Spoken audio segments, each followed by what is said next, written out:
Right Yes. और कहा जा रहा है जी। और इसके दो पहलू हो सकते हैं मनोज। एक है कि ओवर सिंप्लीफाई हुआ है तो मतलब कि एक तरह से एक लॉबी है जो कहे कि हिंदू धर्म का अपमान हो गया है या हनुमान जी का अपमान हुआ है, और एक दूसरा पहलू हो सकता है कि ओवर सिंप्लीफाई या सिंप्लीफाई किया है ताकि मैक्सिमम ऑडियंस उसको समझे और उसके साथ रिलेट कर सके। देयर यू गो।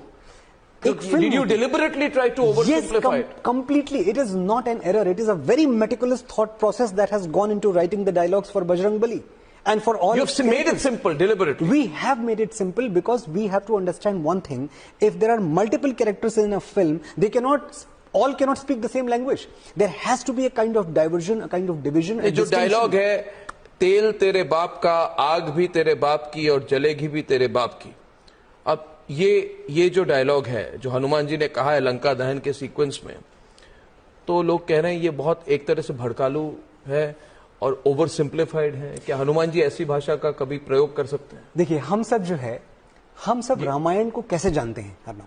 मैं रामायण कैसे जानता हूं, और आप भी शायद ऐसे ही जानते हैं और ओम भी ऐसे ही जानते हैं।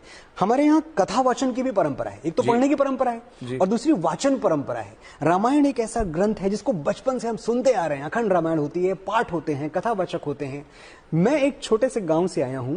हमारे यहाँ दादियां नानियां जब रामायण की कथा सुनाती थी तो ऐसे ही इसी भाषा में सुनाती थी। एक और बात मैं आपको बताऊंगा, ये जो डायलॉग जिसका आपने जिक्र किया, ये डायलॉग इस देश के संत, इस देश के बड़े बड़े कथावाचक ऐसे ही बोलते हैं जैसा मैंने लिखा है। I am not the first one to write this dialogue, it is already there. No, did you think it should be more Sanskritized, more ठहरा हुआ? संस्कृताइज तो हमने कभी करना नहीं चाहा। Are you making Ramayana into an action film? एक बात आप मुझे बताएं, Are you making Ramayana into an action film? Ramayana is an action film, there is lot of action in it, why not?